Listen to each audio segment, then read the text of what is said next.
நாட்களில் financial break through நாளை கொடுத்து 7 days தேவன் நமக்காக கொடுத்திருக்கிறார். ஒவ்வொரு நாளும் இந்த ஃபைனான்சியல் பிரேக் த்ரூ எப்படி நடக்கும், இது எப்படி உண்டாகும், இது கர்த்தருடைய வேதத்திலிருந்து நாம் கற்றுக்கொண்டிருக்கிறோம். அதனால இயேசு சொன்னார், சத்தியத்தை அறியுங்கள். எந்த சத்தியத்தை நீங்க அறிந்து கொள்கிறீர்களோ அந்த சத்தியத்துல நம்மளால வெற்றி பெற முடியும். நீங்க ஏன் பொருளாதாரத்தில் நாம் கீழே இருக்கணும்? பொருளாதாரத்திலே நம்மளால மேல வர முடியல, பொருளாதாரத்துல நம்மளால ஜெயிக்க முடியல. ஏனென்றால் இந்த பொருளாதாரத்தை குறித்ததான வேதத்தின் சத்தியத்தை நாம் இன்னும் அறியாமல் இருக்கிறோம். இன்னும் சபையில் அறியாமல் இருக்கிறார்கள், இன்னும் கிறிஸ்தவர்கள் அறியாமல் இருக்கிறார்கள். பொருளாதாரத்திற்கும் தேவனுக்கும் சம்பந்தம் இல்லைன்னு சொல்லி வாழ்ந்து கொண்டிருக்கிறோம். தேவனுக்கு தேவை பரிசுத்தம். ஆமா, கண்டிப்பா பரிசுத்தம். பரிசுத்த நாளை கர்த்தர் ஆசீர்வதித்தார். முதல் அந்த ஓய்வு நாளை தேவன் உண்டாக்கி அதை பரிசுத்தப்படுத்தி ஆசீர்வதித்தார். ஆசீர்வாதத்தினால் தான் பரிசுத்தமாய் இருக்க முடியும். ஆசீர்வாதம் வந்தா நாம் கெட்டு போயிடுவோம்னு தவறான ஒரு போதனை, தவறான எண்ணத்தை நமக்கு சொல்லியிருக்கிறார்கள். அந்த ஓய்வு நாளை 7ஆம் நாளை கர்த்தர் ஆசீர்வதித்து பரிசுத்தப்படினார் வேதம் சொல்லுகிறது. அதனால ஆசீர்வதிக்கும் போது, அந்த ஆசீர்வாதத்தை நீங்கள் பெற்றுக் கொள்ளும் போது, ஆசீர்வாதத்தில் வாழும் போது நாம் பரிசுத்தமாய் வாழ முடியும். அதனால்தான் இந்த பைனான்சியல் குறித்து வேதம் என்ன சொல்லுகிறது, இந்த வேதத்தின் அடிப்படை போதனைகள் என்ன, அதை குறித்து சபையில பேசப்படாதனால, அதை குறித்து நீங்கள் கேட்காதனால, கேட்கிற உங்களுக்கு அதிகம் கொடுக்கப்படும் இயேசு சொன்னார். கேட்காதனால இல்லாததை உள்ளதும் எடுக்கப்படும். ஒருவேளை இந்த சத்தியத்தை உங்களுக்கு புரியலன்னா இதில் நாம் தோல்வியதான் வாழ்ந்து கொண்டிருப்போம். ஆனால் தான் இந்த சத்தியத்துல, இந்த பொருளாதாரத்துல நீங்க வளர வேண்டும், பொருளாதாரத்தில் ஒரு பெருக்கு உண்டாக வேண்டும், ஃபைனான்சியல் இன்க்ரீஸ் உங்களுக்கு உண்டாக வேண்டும், ஃபைனான்சியல் பிரேக் த்ரூ ஒவ்வொரு விசுவாசிகளுக்கு உண்டாக வேண்டும் என்று சொல்லி தேவன் விரும்பினபடினால் இந்த 7 days அவர் கொடுத்து அவருடைய சத்தியத்துல, அவருடைய வார்த்தையில நாம் ஒவ்வொரு நாளும் கற்றுக்கொண்டிருக்கிறோம். இந்த பொருளாதாரத்துடைய ஒரு பெருக்கம், இந்த பொருளாதாரத்தின் வளர்ச்சிக்கு தேவையான சில அடிப்படை சத்தியங்களை இந்த நாட்களில் நாம் கேட்டுக்கொண்டிருக்கிறோம். இந்த ஃபைனான்சியல் பிரேக் த்ரூக்கு நமக்கு வேண்டிய சில ஆழமான சத்தியங்கள், இன்னும் சொல்ல போனா ஒரு பேசிக் ட்ரூத் தான் நாம் பேசிக் கொண்டிருக்கிறோம். இந்த நாள்ல கூட நாம் இந்த ஃபைனான்சியல் பிரேக் த்ரூ உண்டாக நாம் தேவனுடைய வார்த்தையிலிருந்து தேவன் இதை எப்படி செய்கிறார், தேவன் எப்படி இதை உண்டாக்குகிறார், இதில் எப்படி நாம் விடுதலை பெற முடியும் என்பதாக வேதத்தின் அடிப்படையில் நாம் கற்றுக்கொள்ள வேண்டும். பொருளாதாரத்தை தேவன் தான் ஏற்படுத்தினார். பொருளாதாரத்துல நீங்க நல்லா இருக்கணும்னு தேவன் விரும்புகிறார். தேவன் பாருங்க, ஒரு யோவான் எழுதின சுவிசேஷத்துல அப்போஸ்தலர் யோவான் எழுதுகிறார், எல்லாவற்றிலும் வாழ்ந்து சுகமா இருக்க வேண்டும். நாம் எல்லாவற்றிலும் வாழ்ந்து சுகமா இருக்க வேண்டும் என்று 3 John chapter 1 verse 2 சொல்லப்படுகிறது. எல்லாவற்றிலும் வாழ்ந்து சுகமா இருக்க வேண்டும். ஒன்றில் இல்ல, எல்லாவற்றிலும் ஆண்டவர் விரும்புகிறார், எல்லாவற்றிலும் வாழ்ந்து சுகமா இருக்க வேண்டும். நீங்க நானும் எல்லாவற்றிலும், ஆவி, ஆத்மா, சரீரம், பொருளாதாரம், கை பிரயாசம், வேலை, பிள்ளைகள், எல்லாவற்றிலும் நீங்களும் நானும் வாழ்ந்து சுகமா இருக்க வேண்டும் என்று தேவன் விரும்புகிறார். அதுதான் தேவனுடைய சித்தமா இருக்கிறது, தேவனுடைய விருப்பமா இருக்கிறது. இன்னைக்கு தேவனுடைய பிள்ளைகளா இருக்கிற நீங்களும் நானும் ஆண்டுடைய சித்தம் என்ன தெரியுங்களா, ஆண்டுடைய விருப்பம் என்ன தெரியுங்களா, நீங்க எல்லாவற்றிலும் வாழ்ந்து சுகமா இருக்க வேண்டும். அதுல குறிப்பாக பொருளாதாரத்துல நாம் நன்றா இருக்க வேண்டும், கையின் பிரயாசத்துல நாம் நன்றா இருக்க வேண்டும், நாம் பொருளாதாரத்துல ஜெயிக்கிறவர்களா இருக்க வேண்டும். இந்த பொருளாதாரத்துல ஜெயிக்கிறதால் தான் தேவனுக்காக ஒரு விசுவாசி ஒன்று செய்ய முடியாத நிலை. அவனுக்கு எல்லா அபிஷேகம் இருக்குது, எல்லா வரங்களும் இருக்கிறது, ஆவிக்குரிய வாழ்க்கை நல்லா இருக்கிறார்கள். ஆனால் கர்த்தருக்காக தான் செய்ய முடியுதா? இல்ல. தேவ ராஜ்யத்திற்காக தான் செய்ய முடிகிறதா? இல்ல. ஏன்னா பிசாசுக்கு நல்லா தெரியும், இந்த போதனை இவர்கள் கேட்டால் இவர்கள் சுவிசேஷத்திற்கு, தேவ ராஜ்யத்திற்கு பெரிய பெரிய காரியங்களை செய்வார்கள். பிரியமானவர்களே, ரட்சிப்பு மட்டும்தான் ஃப்ரீ, இது எல்லாமே there is no free lunch in this world ன்னு சொல்றாங்க. அதனால எதுவுமே ஈஸி இல்ல. ஏதோ something had to pay. Bible வேதம் பிற்படுத்து கூட நாம் பே பண்ண வேண்டியதா இருக்கிறது. பொருளாதாரம் நம்முடைய வாழ்க்கையில மிக முக்கியமா இருக்கிறது. உங்க வாழ்க்கையில பொருளாதாரம் ரொம்ப முக்கியமா இருக்கிறது. இன்னைக்கு வியாதியில, பிரச்சனைல, போராட்டத்துல இருப்பதற்கு காரணம் அவனுடைய பொருளாதாரத்துடைய பிரச்சனை தான். ஆனால் தேவ பிள்ளைகள் நீங்கள் இந்த பொருளாதாரத்துல ஜெயிக்க வேண்டும், இந்த பொருளாதாரத்தில் நீங்க மேல வர வேண்டும், இந்த பொருளாதாரத்தில் நீங்க வெற்றி பெற வேண்டும் என்று தேவன் விரும்புகிறார். அதனால நாட்கள் பேசிக் கொண்டிருக்கிறார். பாருங்க, இன்னைக்கு இந்த பொருளாதார வளர்ச்சியில பெறுவதற்கு இன்னொரு காரியங்களை வேதம் சொல்லுகிறது. உபாகமம் 28ஆம் அதிகாரம் 2ஆம் வசனம் சொல்லுகிறது. Deuteronomy 28:2 சொல்லுகிறது, நீ உன் தேவனாகிய கர்த்தரின் சத்தத்துக்கு செவி கொடுக்கும் போது இப்போது சொல்லப்படும் ஆசீர்வாதங்கள் எல்லாம் வந்து உன்மேல் பலிக்கும் என்று சொல்றாரு. இங்க மோசமுள்ள பசங்க என்ன பண்றாங்கன்னா, உன் தேவனாகிய கர்த்தருடைய சத்தத்துக்கு கேட்டு. அப்ப இன்னைக்கு இந்த பொருளாதாரத்தில் ஒரு வளர்ச்சி பெறணும், ஃபைனான்சியல் ஒரு பிரேக் த்ரூ வாழ்க்கையில வரணும்னா தேவன் எதை விரும்புகிறார்னா, ஆசீர்வாதம் வருவதற்கு முன்பாக தேவன் விரும்புகிறார் உன் தேவனாகிய கர்த்தருடைய சத்தத்துக்கு கீழ்ப்படியும் போது. அப்போ ஆசீர்வாதம் நம்ம வாழ்க்கையில வரணும், பொருளாதார வளர்ச்சி பெறணும், பொருளாதாரத்தில் நம்ம மேல வரணும்னா தேவன் முதலாவது நாம் கீழ்ப்படிய வேண்டும். இந்த கீழ்ப்படிதல் மூலமாய் அதாக சொல்லப்பட்ட சத்தத்துக்கு செவி கொடுக்கும் போது இப்போது சொல்லப்பட்ட ஆசீர்வாதங்கள் எல்லாம் வந்து உன்மேல் பலிக்கும். அடுத்திருக்கிற 14 வசனங்கள் கர்த்தர் நம் மேல வைத்திருக்கிற பெரிய ஆசீர்வாதங்கள். இந்த ஆசீர்வாதங்கள் எல்லாம் பொருளாதாரத்தை குறித்து ஆசீர்வாதம். பாருங்க, அடுத்த எல்லா வசனம் பொருளாதாரத்தை குறித்த ஆசீர்வாதம். நீ பட்டணத்தில் ஆசீர்வதிக்கப்பட்டிருப்பாய், வெளியிலும் ஆசீர்வதிக்கப்பட்டிருப்பாய். கர்ப்பத்திற்கான நிலத்திற்கான ஆடு மாடின் பெருக்கமும் மந்த மிருகத்தின் பலன் ஆசீர்வதிக்கப்பட்டிருக்கும். சொல்றாங்க, கூடிய மாப்பு சிக்கிற தொட்டியம் ஆசீர்வதிக்கப்பட்டிருக்கும். நீ வருகிலும் ஆசீர்வதிக்கப்பட்டிருப்பாய், நீ போகிலும் ஆசீர்வதிக்கப்பட்டிருப்பாய். பிரியமான, இதெல்லாம் பொருளாதாரத்தின் ஆசீர்வாதம். நீ கைட்டு செய்கிற எல்லா காரியங்கள் வாய்க்க செய்வார். உனக்காக வானத்தின் பலகனையாத்திருந்து இடங்குள்ள போகப்பட்ட ஆசீர்வாதத்தை வர்ஷிக்கப்பட்டிருக்கிற தேவன் சொல்லுகிறார்.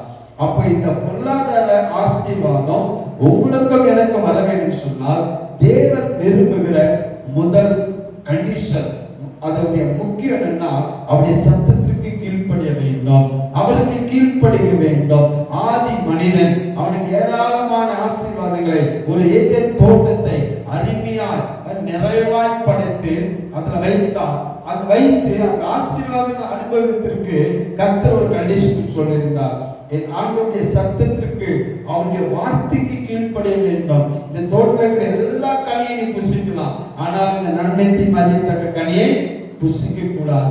இதை புசிக்கும் நாளில் நீ சாகவே சாகுவா என்று சொன்னார். ஆனால் அவன் கர்த்தர் சொன்ன வார்த்தைக்கு மீறினான், அவருடைய சத்தத்திற்கு கீழ்ப்படியாமல் போய்விட்டான். ஆண்டவர் சொன்ன வார்த்தைக்கு அவன் கீழ்ப்படியவில்லை.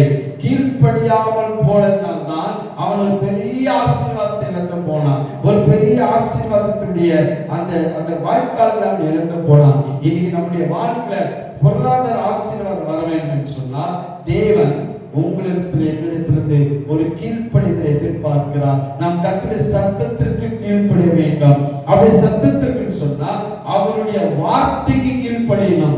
அவருடைய வார்த்தைக்கு ஆதாம் ஏன் அந்த ஆசீர்வாதத்தை இழந்தான், ஏன் அந்த ஏதேன் தோட்டத்தை இழந்தான்னா கர்த்தருடைய வார்த்தைக்கு அவன் கீழ்ப்படியவில்லை. இன்னைக்கு நீங்க கர்த்தருடைய வார்த்தைக்கு கீழ்ப்படிய வேண்டும். அதுதான் பிரதானமா தேவன் விரும்புகிறார். இப்பேற்பட்ட இந்த பொருளாதாரத்துடைய வார்த்தைகள், பொருளாதாரத்தை குறித்ததான சத்தியங்கள் நீங்க கேட்க வேண்டும். நீங்கள் இதை கேட்கும் போது அந்த வார்த்தைக்கு நீங்க செவி கொடுக்க வேண்டும். அவன் விரும்புகிறது அவனுக்கு வரும் என்று வேதம் சொல்லுகிறது. ஆசீர்வாதத்தை அவன் விரும்பாமல் போனால் அவன் அது தூரமா இருக்குன்னு சங்கீதக்காரன் சொல்கிறான். ஆசீர்வாதத்தை விரும்பணும். ஆசீர்வாதத்தை, பொருளாதாரத்தை குறித்து ஒரு விருப்பம் நமக்கு உண்டாக வேண்டும். நாம் பொருளாதாரத்தில் ஜெயிக்கணும். ஃபைனான்சியல் ஒரு பிரேக் த்ரூ எனக்கு வர வேண்டும், ஃபைனான்சியல் ஒரு இன்க்ரீஸ் எனக்கு வர வேண்டும் என்று இப்பேற்பட்ட வார்த்தைக்கு உங்க செவியை சாய்க்க வேண்டும். அப்பேற்பட்ட ஒரு வார்த்தைக்கு நீங்க கீழ்ப்படிய வேண்டும். இவ்வளவு 14 வசனத்தினுடைய ஆசீர்வாதங்கள் வர வேண்டும் என்றால் அவருடைய சத்தத்திற்கு நீங்க கீழ்ப்படிய வேண்டும். கீழ்ப்படியதன் மூலமா தான் பொருளாதார ஆசீர்வாதம் வரும். நமக்கு ஏன் பொருளாதார ஆசீர்வாதம் வரலன்னா நாம் கர்த்தருடைய வார்த்தைக்கு கீழ்ப்படுகிறது இல்லை. பொருளாதாரத்தை பத்தி அந்த வார்த்தையில நம்ம நெகட்டிவா தான் எடுப்போம். இதெல்லாம் ஆவிக்குரிய வசனம், சப்ஜெக்ட் கிடையாது. பணத்தை பத்தி பேசினால், செழிப்பை பத்தி பேசினால், ஐஸ்வர்யத்தை பத்தி பேசினால், பொருளாதார பெருக்கத்தை பத்தி பேசினால், ஆசீர்வாதங்களை பத்தி பேசினால் அவர்கள் என்ன நினைக்கிறார்கள்? இதெல்லாம் தவறான உபதேசம், இதெல்லாம் கர்த்தருக்கு விரோதமானது. பாருங்க, பொருளாதாரத்தை குறித்து, பணத்தை குறித்து, ஐஸ்வர்யத்தை, செல்வத்தை குறித்து பைபிள்ல ஏராளமான வசனங்கள் இருக்கிறது. 2000 வார்த்தைக்கு வசனம் மேல பைபிள் இருக்கிறது. பிரேயர், விசுவாசம், இதான் ஒரு 500 தான் இருக்குது.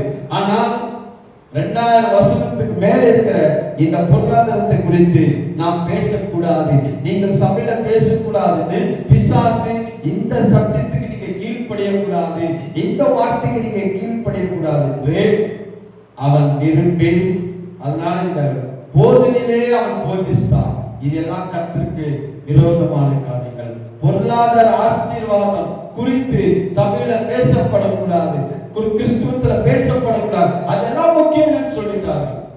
அதெல்லாம் முக்கியம் சொல்லி தினந்தோறும் பைனான்சியல் தான் ஒரு பெரிய சேலஞ்சா இருக்கு. பைனான்சியல் தான் ஒவ்வொரு நாளும் உங்களுக்கு தேவையா இருக்குது. நீங்க இந்த உலகத்துல வாழும் போது பைனான்சியல்ல நீங்க தேவைகள் மத்தியில் தான் வாழ்ந்து கொண்டிருக்கீங்க. இதை குறித்து வேதம், இயேசு, பவுல், அப்போஸ்தலர்கள் அதிகமாக பேசியிருக்கிறார்கள். இதை குறித்து சத்தியத்துக்கு நீங்க கீழ்ப்படிய வேண்டும். கீழ்ப்படியும் போதுதான் சொல்றாரு, இப்போது சொல்லப்பட ஆசீர்வாதங்கள் எல்லாம் உன் மேல் வந்து பலிக்கும். உங்க மேல வந்து பலிக்கணும்னா இந்த ஆசீர்வாதங்கள், நான் ஆசீர்வதிக்கப்பட்டவன், என் மிருக ஜீவன், நிலத்தின் கனிகள் எல்லாம் ஆசீர்வதிக்கப்பட்டிருக்கிறது, நான் என் கையின் பிரயாசத்தை சாப்பிடுவேன், நன்மை கிருபைக்கு உண்டாகும் சொல்லுகிறது. கர்த்தர் உன் கலைச்சைகள் எல்லாம், நீ கையில் எல்லா வேலைகளிலும் உனக்கு ஆசீர்வாதத்தை கட்டளையிடுகிறார். உனக்கு கொடுத்த இந்த தேசத்துல கர்த்தர் உன்னை ஆசீர்வதிப்பார். பூமி ஜனங்களெல்லாம் கண்டு உனக்கு பயப்படுவார்கள், உனக்காக பரிபூர்ண நன்மை உண்டாக கட்டளையிடுகிறார். சொல்றாரு, நீ ஏற்ற காலத்தில் உன் தேசத்தில் மழை பெய்யும், நீ கையிட்டு செய்ய வேலையெல்லாம் ஆசீர்வதிக்கும். கர்த்தர் உனக்காக தம் நல்ல பொக்கிஷசாலியாக வானத்தை திறந்திருக்கிறார். நீ அநேக ஜாதிகளுக்கு கடன் கொடுப்பாய், நீயோ கடன் வாங்க மாட்டாய். இதெல்லாம் பொருளாதாரத்தை குறித்து பேசப்படுகிற வார்த்தை. இந்த பொருளாதார ஆசீர்வாதங்கள் உங்களுக்கும் எனக்கும் வர வேண்டும் என்றால் தேவன் விரும்புகிற, அவன் எதிர்பார்க்கிற அவன் சத்தத்திற்கு, அவருடைய வார்த்தைக்கு நீங்க கீழ்ப்படிய வேண்டும். அவருடைய வார்த்தைக்கு கீழ்ப்படிந்தால், அந்த வார்த்தைக்கு கீழ்ப்படுகிறவனால் இந்த இப்பேற்பட்ட ஆசீர்வாதங்கள் வந்து உங்க மேல் பலிக்கும். இந்த பொருளாதாரத்தை குறித்து சத்தியம், பொருளாதாரம் குறித்து வசனம், இதெல்லாம் தப்பானது, தவறானது என்று நீங்க நினைக்கவே கூடாது. இது கர்த்தர் இம்பார்ட்டன்ட், பிரதானமாய் கொடுத்திருக்கிறார். இது என் வாழ்க்கையில வரணும், எனக்கு உண்டாகணும்னு சொல்லி நீங்க விரும்பினால் அந்த விருப்பத்தின்படி கர்த்தர் உங்களை ஆசீர்வதிப்பார். அதனால இந்த பொருளாதாரத்தை ஆசீர்வாதம் வரணும்னா கர்த்தருடைய திட்டம், நோக்கம், நீங்க அவருடைய சத்தத்திற்கு கீழ்ப்படிய வேண்டும். கீழ்ப்படியதன் மூலமா தான் ஆசீர்வாதம் வருகிறது. ஆபிரகாமை குறித்து பார்க்கிறோம். ஆபிரகாமை குறித்து ஆதியாகமம் 12ஆம் அதிகாரத்துல தேவன் ஆபிரகாம் அழைக்கிறார். 12:1-2 வசனங்கள் பாருங்க. கர்த்தர் ஆபிரகாம் நோக்கி, நீ உன் தேசத்தையும் உன் இனத்தையும் உன் தகப்பன் வீட்டை விட்டு புறப்பட்டு நான் உனக்கு காண்பிக்கும் தேசத்திற்கு போ என்று சொன்ன உடனே பாருங்க, இந்த ஆசீர்வாதங்கள் எல்லாம் அவர் சொல்லிட்டு 4ஆம் வசனம் சொல்கிறது, கர்த்தர் ஆபிரகாம் சொன்னபடி அவன் புறப்பட்டு போனான். பாருங்க, கர்த்தர் முதல்ல அவனுக்கு எல்லாத்தையும் விட்டுட்டு, நீ நான் காண்பிக்கும் தேசத்துக்கு நீ போகிறார். ஆனா எந்த தேசம் என்பதை அவனுக்கு சொல்லப்படவில்லை. எங்க போகணும், எங்க என்ன செய்யணும் என்று அவனுக்கு ஆபிரகாமுக்கு தெரியல. ஆனா கர்த்தர் சொன்னார், எல்லாத்தையும் விட்டுட்டு உன் வீட்டையும் உன் தேசத்தையும் எல்லாரும் விட்டுட்டு உன் தகப்பன் வீட்டை விட்டு புறப்பட்டு நான் காண்பிக்க தேசத்துக்கு போ என்றார். வசனம் சொல்லுகிறது, கர்த்தர் ஆபிரகாம் சொன்னபடி அவன் புறப்பட்டு போனான். இதுதான் ஒரு கீழ்ப்படிதல். இதான் அவனுக்கு கீழ்ப்படிதல். அந்த கீழ்ப்படிதல் மூலமாய் ஆபிரகாம் கீழ்ப்படிந்தான். கர்த்தர் சொன்ன அந்த வார்த்தைக்கு கேள்வி கேட்கல. எங்க போனோம், எப்படி போனோம், எப்படி இருக்கணும், எங்க எப்படி நான் வாழ போறேன் என்று அவன் தேசத்துல கேள்வி கேட்கவே இல்லை. கர்த்தர் சொன்னார், எல்லாத்தையும் விட்டுட்டு நான் காண்பிக்க தேசத்துக்கு போ என்றார். ஆபிரகாம் கர்த்தர் சொன்ன வார்த்தைப்படி அவன் புறப்பட்டு போனான். தான் இம்பார்ட்டன்ட். அவன் கீழ்ப்படிந்தான். அவன் ஒரே ஒரு கீழ்ப்படிதல் மூலமாய் அவனுக்கு எப்பேற்பட்ட ஆசீர்வாதம் சொல்லப்பட்டதுன்னா, இந்த சாப்டர் முடியல, அது முடிந்து திரளான ஆசீர்வாதம் வருகிறது. பாருங்க, 13ஆம் வசனத்துல அதிகாரத்துல வசனம் 2ஆம் வசனம், ஆபிரகாம் மிருக ஜீவன்கள் வெள்ளி பொன்னும் ஆஸ்தியுடைய சீமானாய் இருந்தான். ஆபிரகாம் 5ஆம் வசனம், ஆபிரகாம் லோத்து ஆடு மாடுகள் கூடாரம் இருந்தது. அவர்கள் ஒருமித்து குடியிருக்க அந்த பூமி அவர்களுக்கு தாங்க கூடாதா இருந்தது. அவருடைய ஆஸ்தி மிகுதியா இருந்தபடினால் அவர்கள் ஒருமித்து வாசம் பண்ணியது இல்லாமல் போயிற்று. ஒரு கீழ்ப்படிதல் மூலமாய் அவனுக்கு மிருக ஜீவன்கள் வெள்ளி பொன்னு ஆஸ்தி, அவர்களுக்கு ஆஸ்தி மிகுதியா இருந்ததுதான். இந்த பூமியை தாங்கக்கூடாத அளவுக்கு அவன் பொருளாதார ஆசீர்வாதம், மிருகம் வெள்ளி பொன்னு ஆஸ்தி, இதெல்லாம் மெட்டீரியல் பிளஸிங். அவன் எப்படி இவ்வளவு பெரிய ஆஸ்தியுடைய சீமானா இருந்தான். அவருடைய ஆஸ்தி மிகுதியா இருந்தபடினால் அவர்கள் ஒருமித்து வாசம் பண்ண முடியாமல் இருந்தார். அந்த பூமியை தாங்கக்கூடாத அளவுக்கு ஒரு மிகப்பெரிய ஆஸ்தி பொருளாதார பெருக்கம் ஆபிரகாம் உண்டானது. எதனால உண்டாதுன்னா, அவன் கர்த்தருடைய வார்த்தைக்கு கீழ்ப்படிந்தான். இன்னைக்கு நாம கர்த்தருடைய வார்த்தைக்கு கீழ்ப்படிய வேண்டும். அவர் சொன்ன அந்த வார்த்தைக்கு, அவருடைய சத்தத்திற்கு கீழ்ப்படியும் போதுதான் இப்போது சொல்லப்பட ஆசீர்வாதங்கள் எல்லாம் உங்கள் மேல் என் மேல் வந்து பலிக்கும். அப்ப கர்த்தருடைய வார்த்தைக்கு கீழ்ப்படுகிறது இல்ல, குறிப்பாக பொருளாதார வசனங்கள், பொருளாதாரத்தை குறித்து போதனைகள், பைனான்சியல் குறித்து ஒரு கர்த்தருடைய வார்த்தை, ஆசீர்வாதங்களை குறித்துதான சத்தியங்கள், ஐஸ்வர்யம், செல்வம், உலகத்தில் இருக்கிற இந்த பொருளாதாரத்தை குறித்துதான போதனை, நாம் அதுக்கு கீழ்ப்படுகிறது இல்ல. அந்த சத்தியங்கள் கேட்டா இதெல்லாம் தவறான போதனை என்று நமக்கு சொல்லப்பட்டிருக்கிறது. பிராஸ்பரிட்டி அப்படினாலே இது தப்பான டீச்சிங் சொல்றாங்க. பிராஸ்பரிட்டி பைபிள்ல கர்த்தர் சொல்லியிருக்கிறார், கர்த்தரே சொல்லியிருக்கிறார், எல்லாவற்றிலும் வாழ்ந்து சுகமாயிரும் சொல்லி அந்த சுகமாயிரும் வேர்டு பிராஸ்பர் அப்படின்னு வருது. கர்த்தரை நம்புகிறவனோ செழிப்பான வேதம் சொல்லுகிறது. அப்போ கர்த்தரை நம்புகிறவர்கள் செழிப்பா இருப்பார்கள். அப்ப கர்த்தருடைய வார்த்தைக்கு நாம் அகேன்ஸ்டா இருக்கிறோம். அப்ப செழிப்பு மனுஷன் உண்டாக்கல, கர்த்தரை நம்புகிறவன் செழிப்பான வேதம் சொல்லுகிறது. அப்ப எத்தனை கிறிஸ்துவா இருக்கிற நாம கர்த்தருடைய வார்த்தைக்கு, அவருடைய வசனத்துக்கு விரோதமா இருக்கிறோம். வேதத்தை விட மிக மிஞ்சினவர்களா இருக்கிறோம். வேதம் சொல்லுகிறது, கர்த்தரை நம்புகிறவன் செழிப்பான். கர்த்தரை நம்பினா செழித்துதான் வேதம் சொல்லுகிறது. செழிப்புதான் நாம் எல்லாவற்றிலும் சுகமா இருப்பது. prosperous every area of your life.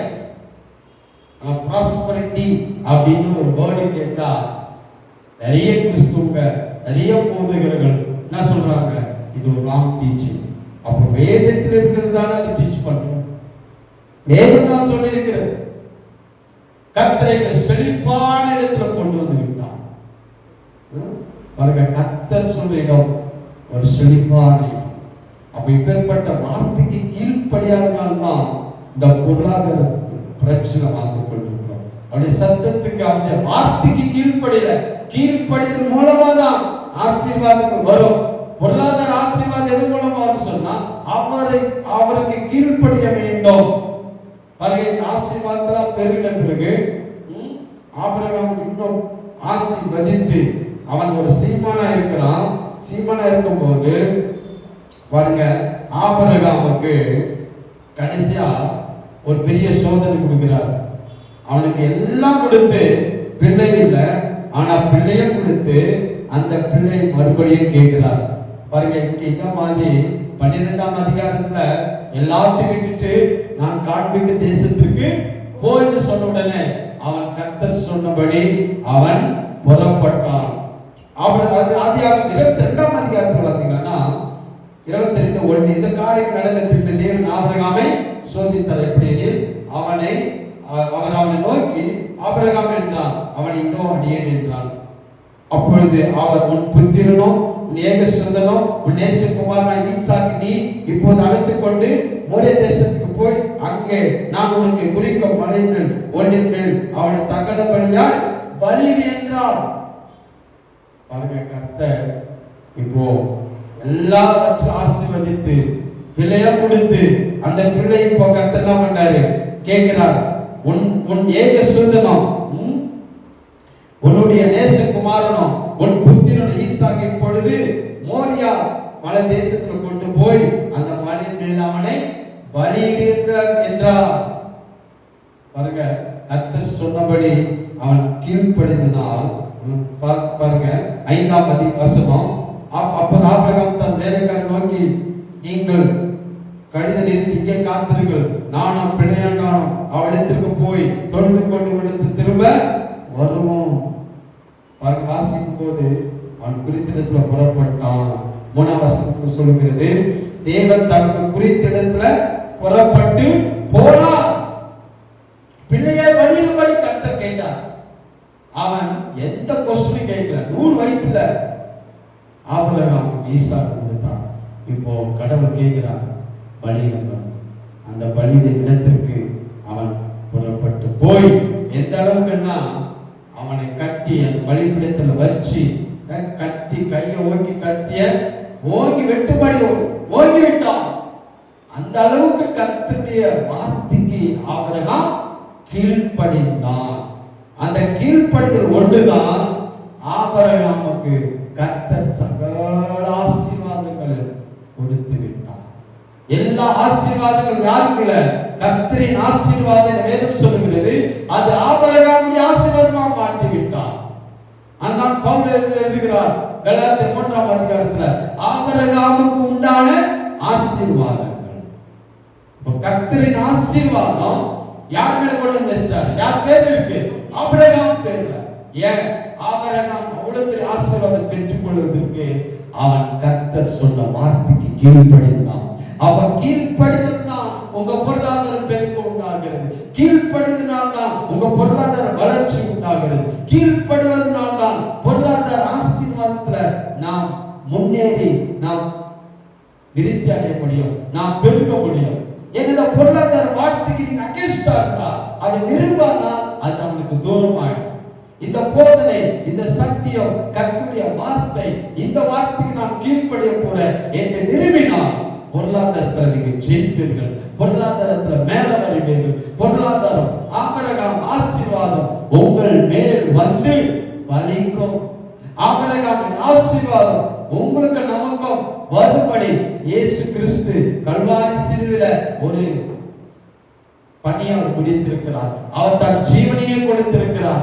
ஏன் ஆபிரகாமுக்கு உண்டான ஆசீர்வாதம் எல்லாம் நம்ம மேல வரும்படி. எனக்கு அன்பான தேவ பிள்ளைகளே, பொருளாதார ஆசீர்வாதத்துல, பொருளாதார பெருக்கத்துல, பொருளாதார ஒரு வளர்ச்சி பெறணும்னா கர்த்தர் சொல்றாரு, அவங்க வார்த்தைக்கு இப்பேற்பட்ட இந்த பொருளாதார சத்திய வார்த்தைக்கு கீழ்ப்படிங்கள். கீழ்ப்படிதனால்தான் பொருளாதார ஆசீர்வாதம் வரும். கீழ்ப்படிதல்னா கர்த்தர் எந்த ஆசீர்வாதம் நமக்கு கொடுக்க மாட்டார். பொருளாதாரத்திலேயே நீங்க கீழ்க்க, பைனான்சியல் பிரச்சனையே ஏன் பைனான்சியல் பிரேக் வரலன்னா நாம் எங்கேயோ கர்த்தருடைய வார்த்தைக்கு கீழ்ப்படிய வேண்டும். இன்னைக்கு கீழ்ப்படியுங்கள். பொருளாதாரத்துல, பைனான்சியல ஒரு பெரிய பிரேக் உங்களுக்கு